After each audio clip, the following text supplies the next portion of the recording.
അതെന്താണെന്ന് ചോദിച്ചാൽ, നമ്മൾ ചെയ്യുന്ന ചില പ്രവർത്തനങ്ങൾ വഴി, നമ്മൾ ചെയ്യുന്ന ചില തോന്നിവാസങ്ങൾ വഴി മറ്റുള്ളവരുടെ കുടുംബം, മറ്റുള്ളവരുടെ ജീവിതം, മറ്റുള്ളവരുടെ സന്തോഷങ്ങൾക്കെല്ലാം ആഘാതങ്ങൾ ഉണ്ടാവുക, പ്രയാസങ്ങൾ ഉണ്ടാവുക, ബുദ്ധിമുട്ടുണ്ടാവുക. നമ്മൾ കാരണം മറ്റുള്ളവര് സങ്കടപ്പെടുക, അവരുടെ കുടുംബജീവിതം നശിക്കുക, അവർ തീരാ ദുഃഖത്തിലേക്കാവുക, അവർ മരിക്കുന്നതുവരെ നമ്മൾ ഉണ്ടാക്കിയ സങ്കടത്തിന്റെ കയത്തിൽ ജീവിക്കുക. ഇങ്ങനൊരവസ്ഥ നമ്മളിൽ ഉണ്ടാകാതിരിക്കണം. ഒന്ന് രണ്ട് ഉദാഹരണങ്ങൾ പറഞ്ഞാൽ മനസ്സിലാവും. ഒരു പ്രദേശം, നമുക്കറിയാവുന്ന ഒരു പ്രദേശം, അവിടെ ഒരു ഭാര്യയും ഭർത്താവും യുവാക്കളാണ്. ഭർത്താവ് രണ്ടുപേരും മുസ്ലിമാണ്, അവർ ജീവിക്കുന്നു. ഇവൻ അത്രയൊന്നും നല്ല സ്വഭാവമൊന്നല്ല, പക്ഷെ ആ പെൺകുട്ടി നല്ല സ്വഭാവവും നല്ല പാവപ്പെട്ടൊരു കുട്ടിയുമാണ്. അവർക്ക് ജീവിക്കാൻ അത്രയൊന്നും വരുമാനമില്ലാത്തത് കൊണ്ട് ആ പ്രദേശത്ത് അത്യാവശ്യമൊക്കെ സാമ്പത്തികമായി പറമ്പുകളും തൊടുകളും സാമ്പത്തികമായി സുസ്ഥിരതയുള്ള ഒരു വ്യക്തി അവർക്ക് അദ്ദേഹത്തിന്റെ പറമ്പിൽ ഒരു ചെറിയ വീട് വെച്ചു കൊടുത്തു. ഈ വീട് കിട്ടിയ ഇദ്ദേഹം രാത്രി ചില സമയങ്ങളിലൊക്കെ ഭാര്യയെ അകാരണമായി ഉപദ്രവിക്കും. ശക്തമാകുമ്പോൾ ഈ വീട് വെച്ചു കൊടുത്ത അദ്ദേഹം പോയിട്ട് അങ്ങനെയൊന്നും ചെയ്യാൻ പാടില്ല എന്ന് പറഞ്ഞ് അവിടെ സമാശ്വസിപ്പിച്ച് അവരെ വിടും. ഒരു ദിവസം ഇവൻ അതിശക്തമായി ഈ സാധുവായ ഭാര്യയെ അതിശക്തമായി ഉപദ്രവിക്കാൻ. രാത്രിയായി, 9:30-10 മണിയായി. അപ്പൊ സ്വാഭാവികമായി ഇയാൾ വന്ന് പറഞ്ഞാലാണ് നിർത്തുക. ബാക്കി ആര് പറഞ്ഞാൽ ഇയാൾ നിർത്തൂല. ചെറുപ്പക്കാരനുമാണ്, താൻ തോന്നിയായിട്ട് ജീവിക്കുവാണ്. അപ്പൊ അദ്ദേഹം ഇങ്ങനെ ഇറങ്ങിപ്പോന്നപ്പോ അദ്ദേഹത്തിന്റെ മകൻ, അധ്യാപകനായ മകൻ പറഞ്ഞു, വാപ്പങ്ങൾ ഒറ്റക്ക് പോരണ്ട, ഞാനും വരാം. റബ്ബർ തോട്ടത്തിലൂടെ പോയിട്ട് ആ തൊടുവിന്റെ അവസാനം പോയിട്ട് വേണം ഈ വീട്ടുകാരുടെ കാര്യം സംസാരിക്കാൻ. ഇവരുണ്ടാക്കിയ വീട് തന്നെയാണ്, ഉണ്ടാക്കി കൊടുത്ത വീടാണ്. ബാപ്പയും മകനും ചെല്ലുന്നു. അവരോട് വളരെ ശാന്തമായി അവനോ മാറ്റി നിർത്തുന്നു. എന്നിട്ട് നീ ഇത് ചെയ്യരുത് എന്ന് പറയുന്നു.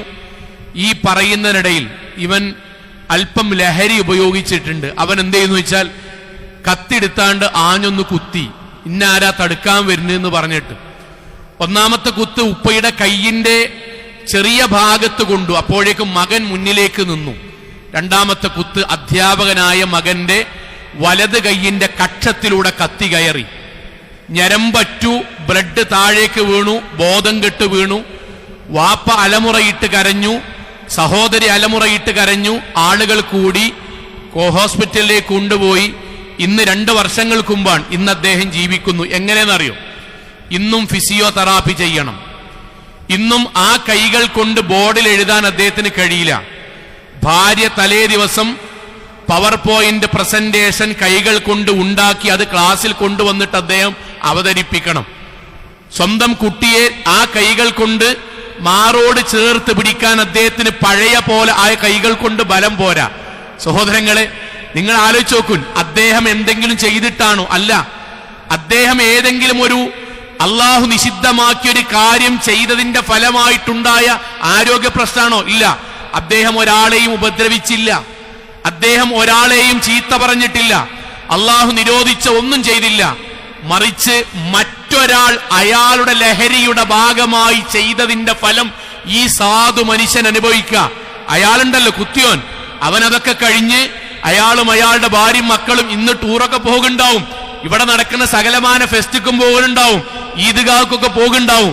അദ്ദേഹം ചെയ്ത തോന്നിവാസത്തിന്റെ ഫലം കിട്ടിയ ആൾ മരിക്കുന്നത് വരെ ഒരു കയ്യിന് ചലനശേഷി ഇല്ലാതെ ജീവിക്കാൻ. സഹോദരങ്ങളെ, ഇങ്ങനെ ചെയ്യുന്നത് നമ്മളാകരുത്. ഇതാണ് ഈ പറഞ്ഞതിന്റെ ഗൗരവം. പ്രവാചകൻ മുസ്ലിം ആരാണ് എന്ന ചോദ്യത്തിന്റെ ഉത്തരം എന്താ പറഞ്ഞത്? അൽ മുസ്ലിമു, മുസ്ലിം എന്ന് പറഞ്ഞാൽ ആരാണ്? മൻ സലിമൽ മുസ്ലിമൂന മിൻ ലിസാനിഹി വയദിഹി, ഏതൊരാളുടെ നാവ് കൊണ്ടും കൈകാലുകൾ കൊണ്ടും പ്രവർത്തനങ്ങൾ കൊണ്ടുമാണോ മറ്റൊരാൾക്ക് സുരക്ഷിതത്വമുള്ളത്. എന്ന് പറഞ്ഞാൽ, ഞാൻ മുസ്ലിം ആകണമെങ്കിൽ എന്റെ നാട്ടുകാരും എന്റെ കുടുംബക്കാരും എന്റെ അയൽവാസികളും എന്നിൽ നിന്ന് എന്റെ സംസാരം കൊണ്ടോ എന്റെ പെരുമാറ്റം കൊണ്ടോ എന്റെ ഇടപെടലുകൾ കൊണ്ടോ മറ്റൊരാളുടെ ജീവിതം നശിക്കാൻ പാടില്ല. അയാൾ കണ്ണുനീരിലാകാൻ പാടില്ല. അയാൾ നെഞ്ചത്ത് തടവിയിട്ട് എന്നാലും ഇതിനോട് ചെയ്തല്ലോ എന്നൊരു സങ്കടം വരാൻ പാടില്ല. അപ്പോഴേ ഞാൻ മുസ്ലിം ആകുള്ളൂ. അപ്പോഴേ ഞാൻ മുസ്ലിം ആകുള്ളൂ. ഇത് പലപ്പോഴും നമ്മൾ അറിയാൻ നിൽക്കാൻ, നമ്മൾ സുഖിച്ച് ജീവിക്കുക. എന്നിട്ട് ആ സുഖം കൊണ്ട് നമ്മൾ ചെയ്യുന്ന തോന്നിവാസങ്ങൾ വഴി ബാക്കിയുള്ളവർ ദുഃഖിച്ച് ജീവിക്കുക. നമുക്കൊരു പ്രശ്നമല്ല.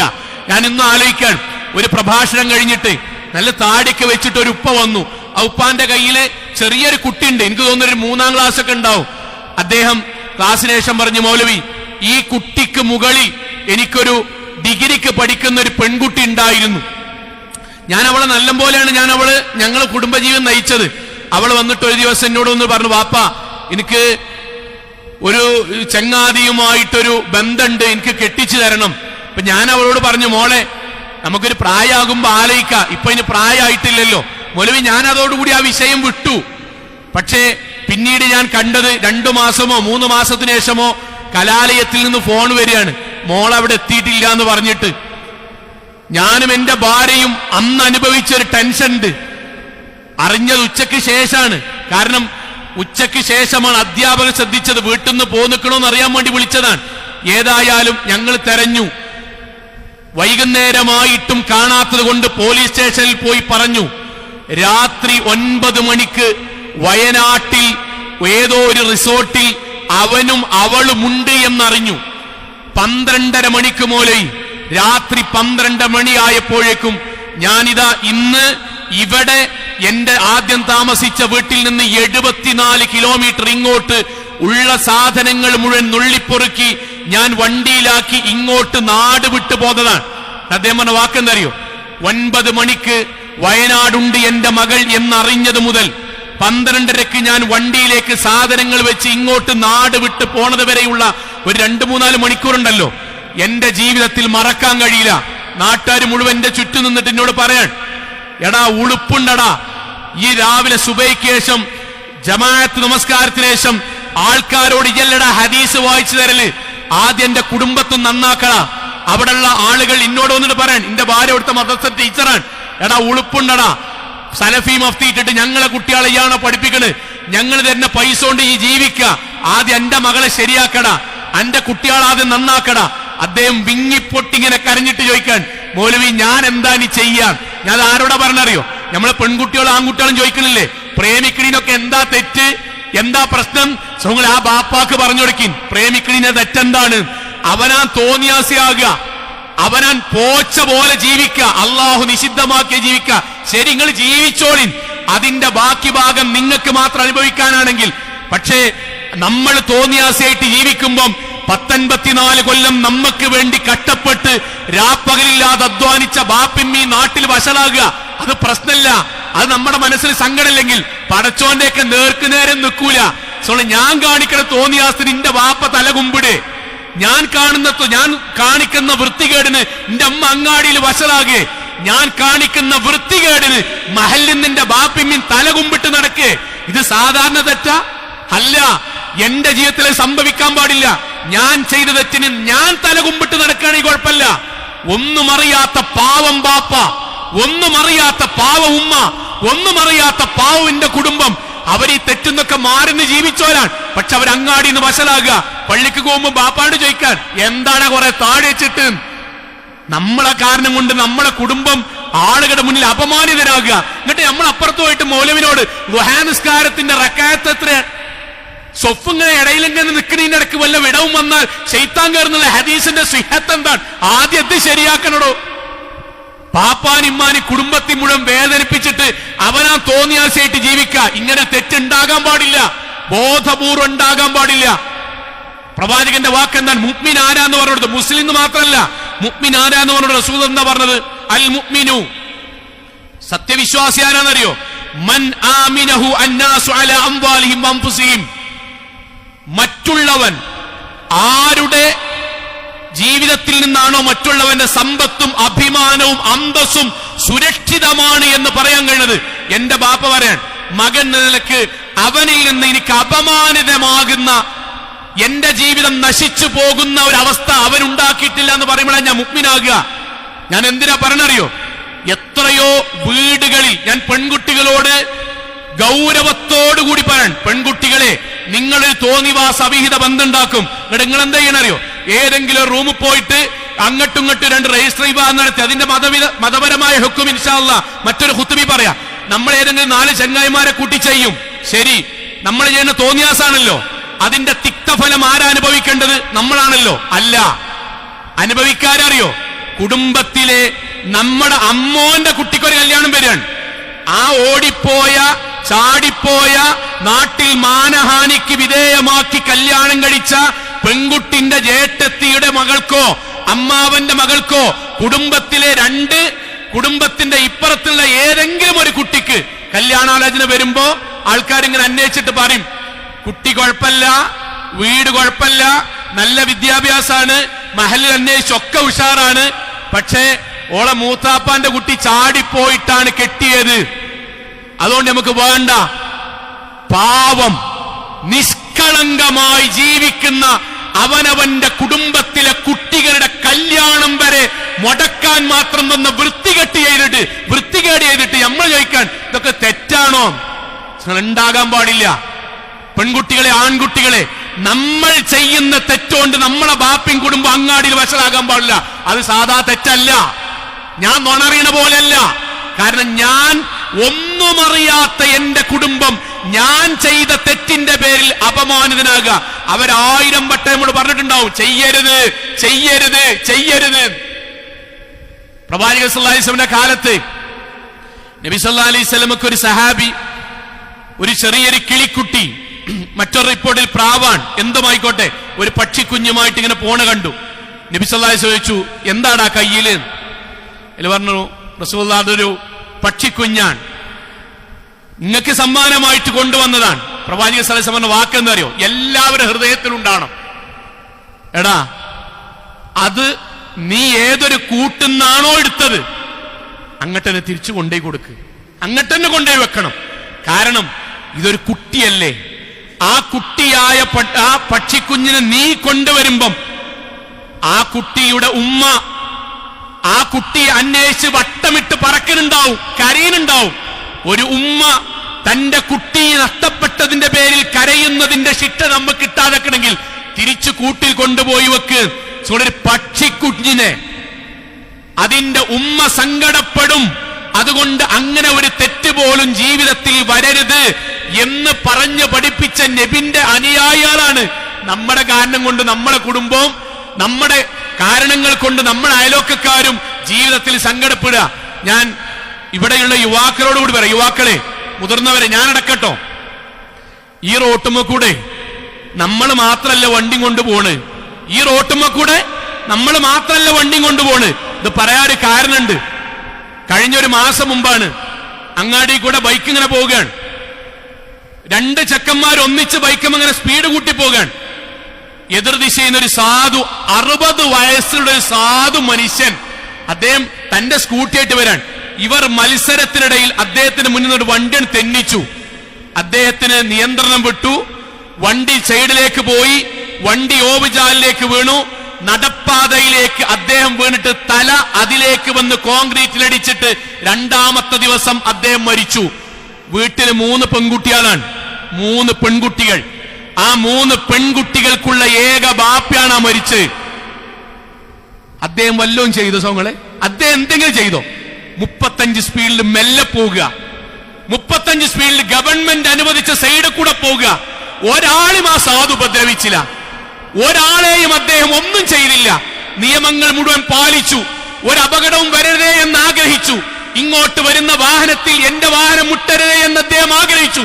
എന്നിട്ട് അദ്ദേഹത്തെ ഇങ്ങോട്ട് വന്ന് കൊന്നു. വണ്ടി ഇങ്ങനെ മുന്നു പൊന്തിക്കുക. വണ്ടി കൊണ്ട് പുറത്തേക്ക് ഇറങ്ങുമ്പോഴേ നമ്മൾ മാത്രമല്ല അവിടെ ഉള്ളത്, പുതിയതായി വണ്ടി വിടാൻ പഠിച്ച സാധുക്കളുണ്ട്, 70-ാം വയസ്സിൽ ലൈസൻസ് എടുത്ത ആൾക്കാരുണ്ട്, 2 കാലും ബ്രേക്കിന്റെ കൂടെ ഉപയോഗിക്കുന്ന സാധുക്കളായ ഉമ്മമാരുണ്ട്. ഓൾക്കും കൂടി ഉള്ളതാണിത്, അവർക്കും കൂടി ഉള്ളതാണ്. നമ്മൾ വണ്ടി ഇങ്ങനെ പോകുമ്പോഴേ നമ്മളെ വാപ്പി മൂത്താപ്പിയാണെങ്കിൽ നമ്മൾ മുന്നിൽ കൂടെ ഇങ്ങനെ വെട്ടിക്കൂലല്ലോ, ഇല്ല. ബാക്കിയുള്ളതൊക്കെ ഓരോരുത്തരുടെ വാപ്പി മൂത്താപ്പിയാണ്. കൊന്നതിന്റെ കുറ്റം കിട്ടും.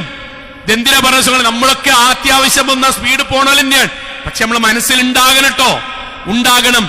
എന്റെ സ്പീഡ് വഴി, എന്റെ അശ്രദ്ധ വഴി, എന്റെ ബൈക്കിന്റെ മുമ്പ് പൊന്തിക്കൽ വഴി ഞാൻ റീൽസ് ഇടാൻ വേണ്ടിയിട്ട് എവിടെയെങ്കിലും ആളാകാൻ വേണ്ടി ചെയ്യുന്ന പരിപാടി വഴി ആ വീട്ടിൽ യതീമുകൾ ഉണ്ടാകരുത്, ആ വീട്ടിലെ ഉമ്മ വിധവയാകരുത്, ആ വീട്ടിലെ പെങ്ങൾ വിധവയാകരുത്, മരിക്കുന്നത് വരെ വാപ്പയില്ലാത്ത കുടുംബമാകരുത്. അത് നമ്മൾക്ക് ബോധ്യം ഉണ്ടാകണം, മനസ്സിലുണ്ടാകണം. പ്രവാചക സല്ലല്ലാഹു അലൈഹി വസല്ലമയുടെ വാക്ക് ഖുർആനിന്റെ വാക്കല്ല, വലാ തുഫ്സിദു ഫിൽ അർളി ബഅദ ഇസ്ലാഹിഹാ. സന്തോഷത്തിൽ ജീവിക്കുന്നിടത്ത് പോയിട്ടാണ് പ്രശ്നം ഉണ്ടാക്കലിൻ.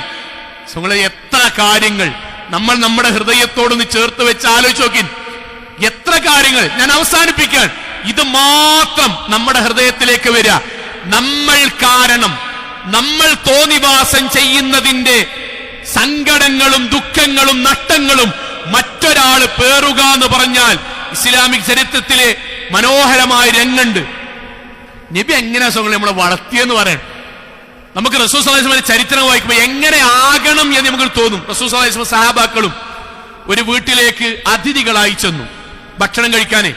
ഭക്ഷണത്തിന്റെ മുമ്പായി ആ വീട്ടിലെ ഉമ്മ, കുറച്ച് പ്രായമുണ്ട്, ഒരു മുന്തിരിക്കൊല പ്രവാചക സല്ലല്ലാഹു അലൈഹി വസല്ലം കൊടുത്തു. എല്ലാവർക്കും കഴിക്കാണ്ട് പ്രവാചക സല്ലല്ലാഹു അലൈഹി വസല്ലം ആദ്യം അതിലൊരു മുന്തിരി എടുത്ത് കഴിച്ചു. കുറച്ചു നേരം കഴിഞ്ഞിട്ട് പ്രവാചക സല്ലല്ലാഹു അലൈഹി വസല്ലം ആ മുന്തിരിക്കൊല മൊത്തം നബിയോട് കഴിച്ചു, ആർക്കും കൊടുത്തില്ല. സ്വാഭാവികമാണ്, സഹാബാക്കൾക്ക് നബി ഒരിക്കലും അങ്ങനെ ചെയ്യുന്ന ആളല്ല. ബാക്കി ഭക്ഷണം കഴിച്ച് പുറത്തിങ്ങനെ വന്നപ്പോ സഹാബാക്കൾ നബിയോട് ചോദിച്ചു, നബിയെ ഞങ്ങൾക്ക് തെറ്റിദ്ധാരണ ഉണ്ടാകാതെക്കാനാണ് കേട്ടോ, എന്തേ നബി നിങ്ങള് ഞങ്ങൾക്ക് തരാതെ മുന്തിരി മൊത്തം കഴിച്ച്? റസൂൽ സല്ലല്ലാഹു അലൈഹി വസല്ലം പറഞ്ഞ വാക്കെന്താ ഞങ്ങളെ? ആ മുന്തിരി ഞാൻ ഒന്നാമത് കഴിച്ചില്ലേ, നല്ല പുളിയായിരുന്നു, നല്ല പുളി. അത് ഞങ്ങൾക്ക് തരികയാണെങ്കിൽ സ്വാഭാവികമായി നിങ്ങളാ പുളിയുള്ള മുന്തിരി കഴിക്കുമ്പം നിങ്ങളുടെ മുഖത്തത് കാണും. അതാ പാവമ്മക്ക് എന്തൊരു സങ്കടം ഉണ്ടാവും. അതുകൊണ്ട് ഞാൻ തിന്നില്ല, ഞാൻ കഴിച്ചു. അത് എനിക്ക് നിങ്ങളോട് പറയാലോ, നിങ്ങളെ സങ്കടം നിങ്ങൾക്ക് തീർത്താൽ മതിയല്ലോ, അത് നിങ്ങൾ ഇന്നെ ഉൾക്കൊള്ളുമല്ലോ. നിങ്ങൾക്കൊക്കെ ഞാൻ തരികയാണെങ്കിൽ നിങ്ങൾ കഴിച്ചിട്ട് നബിയെ പുളിണ്ടില്ലേ, ഉമ്മച്ചേതിൽ പുളിണ്ടില്ലേ എന്നൊരു വാചകം പറഞ്ഞാൽ എത്ര താല്പര്യത്തിലാണ് അമ്മ തന്നിട്ടുണ്ടാകുക. ആ ഉമ്മാക്കൊരു സങ്കടം ഉണ്ടാകണ്ടെന്ന് കരുതിയിട്ടാട്ടോ ഞാൻ കഴിച്ച്. നബി പഠിപ്പിച്ച ദീനാണിത്. നമ്മളാണ് പ്രായം നോക്കാതെ, പെണ്ണുങ്ങളുണ്ടോ നോക്കാതെ, ആരും നോക്കാതെ ഹരം പിടിച്ചാണ്ട് ഇങ്ങനെ പോകുമ്പം എത്ര വീടുകളിൽ നമ്മൾ അറിയാതെ അനാഥകളാകുന്നുണ്ട് നമ്മൾ അറിയണം. ചിലപ്പോ ദുനിയാവിലെ കോടതിയിൽ നമ്മൾ നിൽക്കൊന്നുമില്ല, CCTV 100 മീറ്റർ കഴിഞ്ഞിട്ടേക്ക് ആള് ചിലപ്പോൾ വീടുണ്ടാകുക. നമ്മൾ ഹെഡ്ലൈറ്റ് രാത്രി ഇങ്ങനെ പോകുമ്പോ ഡിമ്മാക്കാത്തതിന്റെ പേരിൽ സാധുവായൊരു മനുഷ്യന് കണ്ണട വെച്ച് പവർ ഗ്ലാസും വെച്ച് പോണ ഒരാള്, അതിപ്പോ അങ്ങ് താത്തൊന്നും വേണ്ട, നമ്മളും ടാക്സ് കൊടുക്കുന്നതാണ്, നമ്മൾ നികുതി എടുക്കണമെന്ന് പറഞ്ഞിട്ട് വലിയർത്താനം പറഞ്ഞു പോകുമ്പോഴേ ചിലപ്പോൾ നമ്മൾ അടിക്കുന്ന ഡിമ്മ് വഴി, അല്ലെങ്കിൽ നമ്മൾ ഓഫാക്കാത്ത ഡിമ്മ് വഴി ഈ നാട്ടിൽ ചിലപ്പോ കോടതിയിൽ ആരും നമ്മൾ ശിക്ഷിക്കൂല. പക്ഷേ അള്ളാഹു കൊണ്ടുവരും, പടച്ചോനാണ് കൊണ്ടുവരും. എന്നിട്ട് പറയും, നീ അടിച്ചത് കൊണ്ടാണ്, നീ ശബ്ദമുണ്ടാക്കിയത് കൊണ്ടാണ്, നീ വെട്ടിച്ചു പോയത് കൊണ്ടാണ്, അത് നിനക്ക് ആവശ്യമുണ്ടായിട്ടല്ല, ആളാകാൻ വേണ്ടി ചെയ്താണ്. അതുകൊണ്ടാണ് ആ സാധു മരിച്ചത്. ആ വീട്ടിലെ സാധുക്കളായ മക്കളുടെ വൈധവ്യത്തിന്റെ കുറ്റം, അനാഥത്വത്തിന്റെ കുറ്റം പരലോകത്ത് നമുക്ക് പേറേണ്ടി വരും.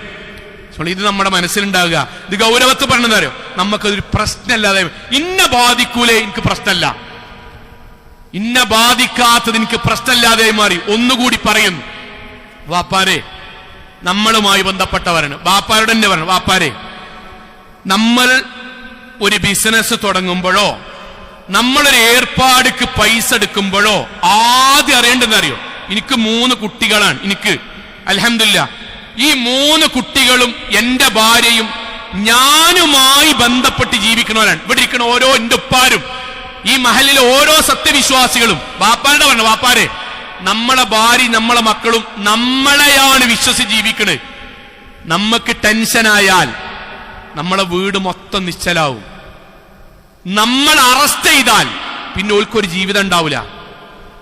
നമ്മളെ കാല് വെട്ടിയാൽ പിന്നെ ഓൽക്കൊരു ജീവിതം ഉണ്ടാവില്ല. അവരെ കാല് പോയിട്ടല്ല, നമ്മൾക്ക് വല്ലതും പറ്റിയാൽ പിന്നെ അവർ പൂർണ്ണമായും ഇല്ലാതെയാവും. ഇതെന്തിനാ പറയണറിയോ, നമ്മളൊരു കാര്യത്തേക്ക് എടുത്ത് കാല് വെക്കുമ്പോൾ നമ്മളെ ഇഷ്ടം മാത്രം നോക്കിയാ പോരാ. ഭാര്യയും കുട്ടികളും ബാക്കിയുള്ളവര് അവർക്ക് എന്റെ കൂടെ ജീവിക്കുക വഴി സങ്കടങ്ങളും പ്രയാസങ്ങളും ഉണ്ടാകരുത് എന്ന നീയത്ത് കൂടി ഉണ്ടാകണം. നമ്മളൊരു ബിസിനസ് ചെയ്യുന്നു, അപ്പൊ അതിന് നമ്മളെ കൊണ്ടാവുന്ന രൂപത്തിൽ ചെയ്താൽ മതി. അൽഹംദുലില്ലാ, ബാക്കി അല്ലാഹ് ബർക്കത്ത് തരും. അതിലെന്തെങ്കിലും സാമ്പത്തികമായി നഷ്ടം പറ്റിയാൽ നമുക്ക് മെല്ലെ പിന്തിരിയ, അല്ലെങ്കിൽ പിന്നീട് ഉള്ളത് കൊണ്ട് പിന്നെയും തുടങ്ങാം. ഉള്ളത് കൊണ്ട് നമ്മൾ എന്ത് ചെയ്യാ അറിയോ? എടുത്താ പൊങ്ങാത്ത കടം വാങ്ങും. എടുത്താൽ പൊങ്ങാത്ത കടം വാങ്ങും. 30 ലക്ഷം ലോൺ, 50 ലക്ഷം ലോൺ, 15 ലക്ഷം ലോൺ. ഭാര്യ പറയും, ഇക്കാക്ക നമ്മളെ കൊണ്ട് കഴിയില്ല, കാക്ക അത് വാങ്ങലും. മൗലവി ഖുത്ബി പറഞ്ഞ നിങ്ങൾ കേട്ടില്ലേ, നമ്മളെ കൊണ്ട് കഴിയൂല, ഇതും കൂടി പൊട്ടിയാൽ നമുക്ക് വിൽക്കാൻ കഴിയൂല. എന്താ നമ്മൾ പറയാറിയോ? എനിക്ക് ഞാൻ നന്നാകണം, അല്ലെങ്കിൽ ഇഷ്ടല്ല, ഞാൻ എപ്പോഴും പായേരങ്ങായിട്ട് പിടിച്ചിങ്ങനെ നടക്കണം, എനിക്ക് എപ്പോഴും ഒരു താല്പര്യമാണ്. എനിക്ക് എന്റെ ആങ്ങളമാരും ബാക്കിയുള്ളവരും വലിയ സംഭവം, ഞാൻ എപ്പോഴും ഇങ്ങനെ ബാക്കിയുള്ളവരോട് ഇങ്ങനെ കയ്യും കാലം നീട്ടിങ്ങനെ പോണാൻ എനിക്ക് താല്പര്യം. ഇതുകൊണ്ടൊന്നല്ല സോങ്ങളെ പറയണത്. നമ്മൾ അത്യാവശ്യം നല്ല ഉന്നതിക്ക് എത്തണമെന്ന് നമ്മളെ ഭാര്യമാരല്ലാതെ സോങ്ങളെ ലോകത്ത് ആരാഗ്രഹിക്കുക? ചങ്ങായിമാരോ? നമ്മളൊരു നല്ല വണ്ടി വാങ്ങണം ഈ ദുനിയാവിൽ തഹജ്ജുദ് തേടുന്നത് ആരാ? നമ്മളെ ഭാര്യമാര്. വേറെ ആരാ? നമ്മളെ ചങ്ങായിമാരോ? എന്നിട്ട് ഓലോട് നമ്മളെന്ത് പറയോ? എനിക്കല്ലെങ്കിൽ ഞാൻ നല്ല പോലെ ജീവിക്കുന്ന ഇഷ്ടമല്ല. എന്നിട്ട് എന്ത് ചെയ്യുന്ന ദിവസങ്ങളെ അവരെ മറന്നിട്ട് നമ്മൾ ഇടുത്താ പൊന്താത്ത കടന് വാങ്ങും. വാങ്ങിയിട്ടോ അതാണ് പൊട്ടും. പൊട്ടിയാൽ ആരാ? നമ്മൾ മാത്രം സഹിക്കേണ്ടി വരിക? അല്ല, നമ്മൾ മാത്രമല്ല, വീട്ടിക്ക് തെരഞ്ഞു വരും. പെണ്ണുങ്ങളോടേക്കും ഉളുപ്പുണ്ടടി, എന്റെ ഭർത്താവിനെ കൊണ്ട് കയ്യൂലെങ്കിൽ വാങ്ങാൻ നിൽക്കണോ? പെര വിറ്റൂടെ, പണ്ടം വിറ്റൂടെ, നാട് വിട്ടു പോയിക്കൂടെ? ആരാസങ്ങൾ അനുഭവിക്കണ്? നമ്മളെ ഭാര്യമാരും. അവരെന്ത് തെറ്റാ ചെയ്ത്? അവരെന്ത് തെറ്റാ ചെയ്ത്? നിങ്ങൾ പറയും, എന്ത് തെറ്റാ അവർ ചെയ്ത്? നമ്മളെ കൂടെ വിശ്വസിച്ചിറങ്ങിപ്പോന്നു. 1000 വട്ടം അവര് പറഞ്ഞത് കേൾക്കാത്തപ്പോഴും ഇക്കാക്ക എന്നായിക്കോട്ടെ എന്റെ വളധാർന്നു, അവര് പറഞ്ഞത് കേൾക്കാഞ്ഞിട്ടും വള ഊരിത്തന്നു. ഇതല്ലാതെ അവർ ചെയ്ത തെറ്റെന്താ? നമ്മളെ കുട്ടി ഇങ്ങനെ സ്കൂളിൽ പോകുമ്പോൾ മാഷന്മാരും ബാക്കിയുള്ളവരും, ഇതാ നാട്ടുകാരൊക്കെ വീടിങ്ങനെ വഴിന ഓന്റെ മകനല്ലേ, നമ്മളെ കുട്ടി എന്ത് തെറ്റെയ്ത്? നമ്മളെ കുട്ടിയായി എന്നുള്ള തെറ്റ്. നമ്മളെന്താ തെറ്റെയ്ത്? പടച്ചോനും മറന്ന് ദുനിയാവുന്ന അവനാന്റെ കുറെ ആൾക്കാരൊപ്പം ഇങ്ങനെ ജീവിക്കാൻ തുടങ്ങി. സോളെ ആക്ഷേപിക്കല്ല, മനസ്സിലേക്ക് വരിക. ഞാനൊരു വലിയ ബാധ്യതയിലേക്ക് എടുത്ത് കാലുവെക്കുമ്പം ഇനി അതിന്റെ അവസാനം ദീന് നഷ്ടപ്പെട്ട ഒരാൾ തൂങ്ങിന്ന് വെക്കുക. തൂങ്ങി, അതും ആരനുഭവിക്കേണ്ടി വരിക? നമ്മൾ തൂങ്ങി, നമ്മളെ പരലോകം അവിടെ കെട്ടെ, അതും ആരനുഭവിക്കേണ്ടി വരിക? ഭാര്യയും മക്കളും. അതിനുശേഷം വീട്ടിക്ക് കടന്ന് നിരങ്ങുന്നവന്റെ തോന്നിയാസവും ആരാ സഹിക്കേണ്ടി വരിക? നമ്മളെ ഭാര്യയും കുട്ടികളും. ചെയ്യരുത്, ദയവ് ചെയ്ത് ചെയ്യരുത്. പരലോകത്തെ വിചാരിച്ച് ചെയ്യരുത്. നമ്മുടെ കാരണം കൊണ്ട് ബാക്കിയുള്ളവരടങ്ങേറാകരുത്. പ്രവാചകന്റെ വാക്ക്, മല്ലം യഹ്തം ബി ഉമൂരിൽ മുസ്ലിമീൻ ഫലൈസ മിൻഹും. ബാക്കിയുള്ളവന്റെ കാര്യം ശ്രദ്ധിക്കാതെ ഇന്റെ കാര്യം മാത്രം, ഇന്റെ വണ്ടി പോകുക, എനിക്ക് ദേഷ്യം വന്നാൽ ഞാൻ എന്തെങ്കിലും ചെയ്യുക, ഞാൻ പ്രേമിക്കുക, ഞാൻ ഒളിച്ചോടുക, ഞാൻ വണ്ടി ഇഷ്ടം പോലെ ജീവിക്കുക, ഞാൻ എന്റെ പൈസ കൊണ്ട് ഇഷ്ടം പോലെ ജീവിക്കുക, കടം വരുത്തുക, വീണ്ടും വാങ്ങുക, അങ്ങനെ മാത്രം ജീവിച്ച് എന്റെ കുടുംബത്തെയോ എന്റെ ബാപ്പാനെ എന്റെ അമ്മാനെയോ ബാക്കിയുള്ളവരുടെ കാര്യം ഒന്നും പരിഗണിക്കാതെ അവനാ കാര്യം മാത്രം ജീവിക്കുന്നവൻ ഫലൈസ മിൻഹും, വിശ്വാസിയല്ല, മുസ്ലിം പോലും അല്ല. അല്ല. സോ ഇത് നമ്മുടെ ഹൃദയത്തിലേക്ക് വരണം. ആവർത്തിക്കുന്നത് ഇത് പറഞ്ഞ 4-5 കാര്യം മാത്രമാണ്. ബാക്കിയൊക്കെ ഒറ്റ ബേസ് വരാൻ, എന്നിൽ നിന്നോ നിങ്ങളിൽ നിന്നോ ബോധപൂർവമായി നമ്മൾ ചെയ്യുന്ന പ്രവർത്തനം കൊണ്ട് മറ്റൊരു കുടുംബമോ മറ്റൊരു വ്യക്തിയോ കണ്ണുനീരിലോ കടത്തിലോ സങ്കടത്തിലോ വിധവയാവുകയോ വൈകല്യമുണ്ടാവുകയോ അംഗവൈകല്യമുണ്ടാവുകയോ ബുദ്ധിക്ക് എന്തെങ്കിലും പറ്റുകയോ ഒന്നും ഉണ്ടാകരുത് എന്ന് പ്രാർത്ഥിക്കണം. ജീവിതം കൊണ്ട് തെളിയിക്കണം. അള്ളാഹു അനുഗ്രഹിക്കുമാറാകട്ടെ.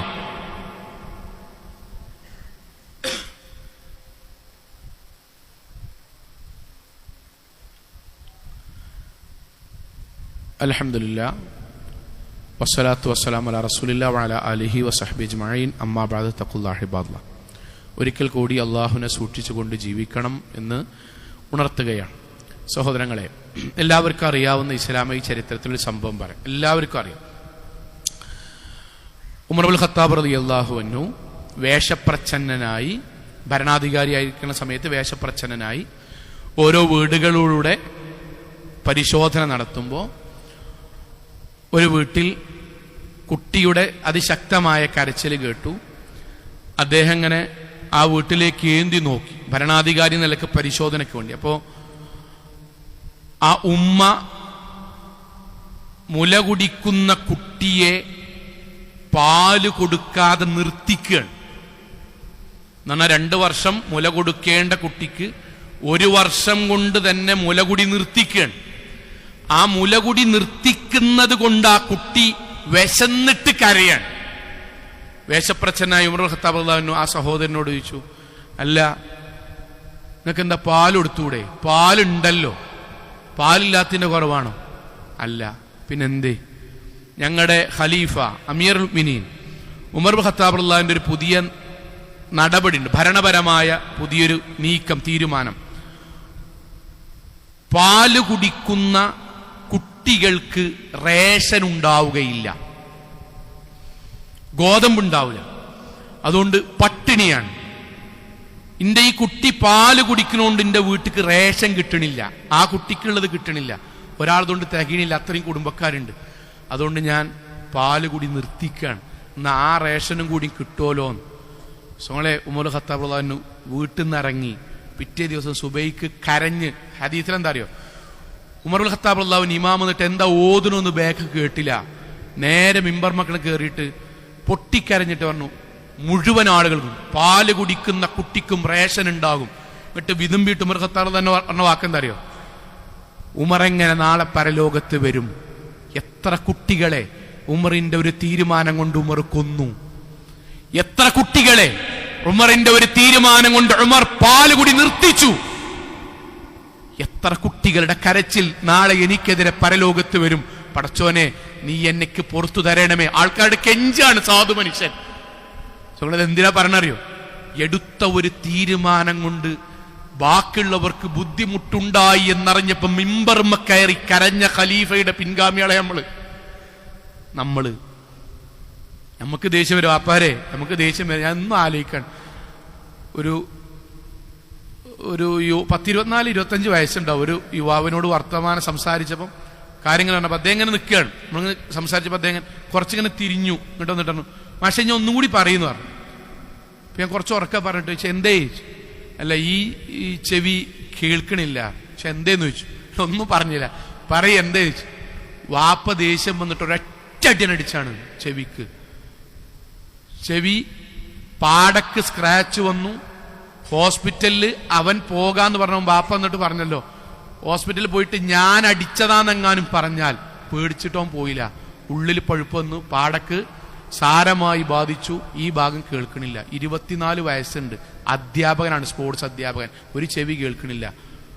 ആ വാപ്പ നമ്മളീ കാര്യം നമ്മളെന്താ പറയോ, അതിന്റെ വാപ്പാന്റെ ചോരയാണ്, വല്യാപ്പാന്റെ ചോരയാണ്. നമ്മളെ വാപ്പാനെ തല്ലൂലല്ലോ, ഇല്ലല്ലോ, ഇല്ല. നമ്മുടെ ദേഷ്യം തീർക്കാൻ ബാക്കിയുള്ളവർ എന്തിനാ സ്വങ്ങളെ സങ്കടവും ദുഃഖവും ഏറ്റെടുക്കേണ്ടി വരുന്നത്? ഇന്റെ ദേഷ്യം ഞാൻ ബാക്കിയുള്ളവന്റെ ദേഹത്ത് തീർക്കുക, എന്നിട്ട് അവൻ അതിന്റെ സങ്കടം കൊള്ളുക. എന്റെ കോപം കൊണ്ട് എന്റെ ഭാര്യ സങ്കടപ്പെടുക. ഞാനല്ലേ സങ്കടപ്പെടേണ്ടത്? ഞാനല്ലേ മോശക്കാരൻ? ഞാനല്ലേ ദേഷ്യക്കാരൻ? ഞാനല്ലേ അനിയന്ത്രിതമായി ജീവിക്കുന്നവൻ? അതിന്റെ തിക്തഫലം ഞാനല്ലേ? എന്റെ കയ്യിനൊന്നുമില്ല, എന്റെ ചെവിക്കൊന്നുമില്ല, എന്റെ കണ്ണൊന്നുമില്ല. എന്റെ ദേശം കൊണ്ട് എന്റെ കുട്ടിന്റെ ചെവി പൊട്ടുക, എന്റെ ഭാര്യന്റെ ചുണ്ട് പൊട്ടുക, എന്റെ ബാപ്പ വീട്ടിൽ കയറാതെ വെക്കുക ഉണ്ടാകരുത്. അതൊന്നും മുസ്ലിം അല്ല.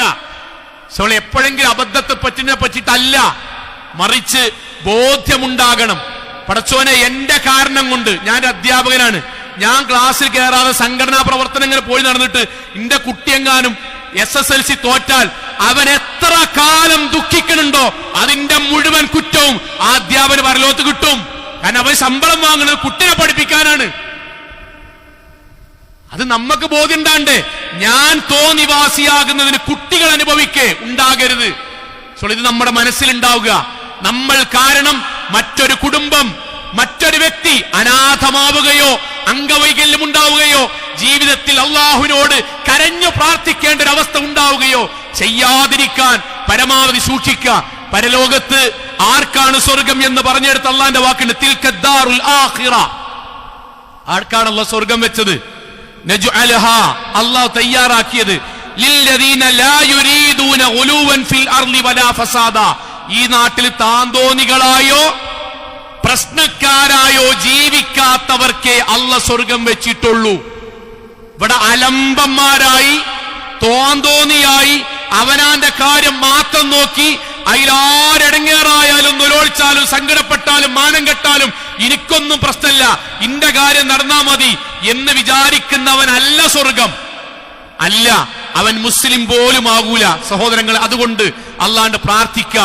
അബദ്ധങ്ങൾ വരാം, അതിൽ നിന്ന് രക്ഷ തേടാൻ വേണ്ടി പടച്ചോണ്ട് പ്രാർത്ഥിക്കുക. സംഭവിച്ചതിൽ അള്ളാഹിനോട് ഖേദപ്രകടനം നടത്തുക. മനസ്സിൽ കൊണ്ട് അള്ളാഹുവിനോട് തീരുമാനിക്കുക, പടച്ചോനെ ഞാൻ കാരണം എന്റെ വാപ്പ, എന്റെ അമ്മ, എന്റെ കുടുംബം, എന്റെ അയലോക്കക്കാര് ബോധപൂർവം തലകുനിക്കേണ്ടി വരുന്ന, സങ്കടപ്പെടേണ്ടി വരുന്ന, കരയേണ്ടി വരുന്ന ഒരവസ്ഥ നാഥാ നീ ഉണ്ടാക്കരുതേ എന്ന് അള്ളാഹിനോട് ആത്മാർത്ഥമായി പ്രാർത്ഥിക്കുക, തീരുമാനിക്കുക.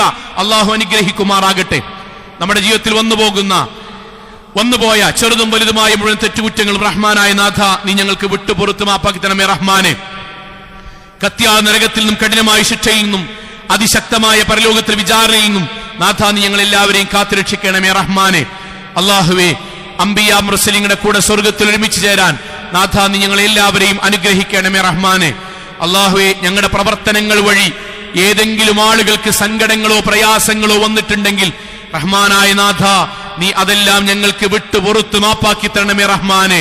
അള്ളാഹുവേ, ഞങ്ങളുടെ മാതാപിതാക്കൾ, ഉസ്താദുമാർ, ഗുരുനാഥന്മാർ എല്ലാവർക്കും നീ സ്വർഗം നൽകി അനുഗ്രഹിക്കണമേ റഹ്മാനെ. അള്ളാഹുവേ, ലോകത്തെവിടെ വെച്ച് എങ്ങനെ മരണപ്പെടേണ്ടി വന്നാലും ശിർക്ക് ചെയ്യാതെ, ബിദ്അത്തില്ലാതെ, ഖുറാഫാത്തില്ലാത്ത ധീര മുവഹിദുകളായി ജീവിച്ച് മരണപ്പെട്ടു പോകാൻ നാഥ നീ ഞങ്ങളെല്ലാവരെയും അനുഗ്രഹിക്കണമേ റഹ്മാനെ. അള്ളാഹുവേ, ഞങ്ങളിൽ നിന്ന് മരണപ്പെട്ടു പോയ മുഴുവൻ ആളുകൾക്കും നാഥ ഖബറിടം വിശാലമാക്കി കൊടുക്കുകയും സ്വർഗം നൽകി അനുഗ്രഹിക്കുകയും ചെയ്യണമേ.